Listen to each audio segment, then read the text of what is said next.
దినవృత్తాంతములు మొదటి గ్రంథము 3వ అధ్యాయము.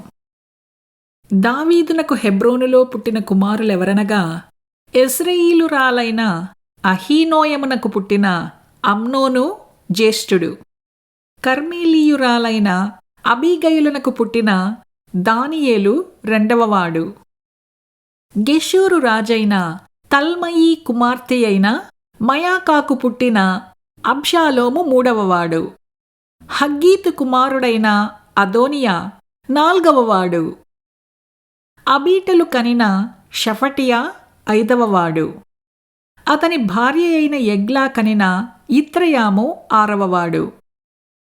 ఈ ఆరుగురు హెబ్రోనులో అతనికి పుట్టిరి. అచ్చట అతడు 7 సంవత్సరముల 6 నెలలు ఏలెను.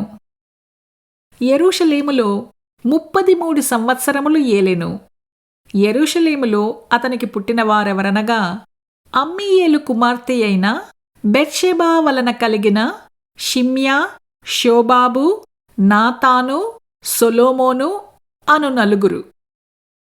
ఇబారు, ఎలీషామా, ఎలీపేలెటు, నోగహు, నెపెగు, యాఫీయా, ఎలీషామా, ఎల్యాదా, ఎలీపెలెటు అను 9 కుమారులు.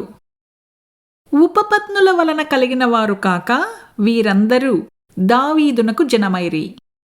తామారు వీరికి సహోదరి.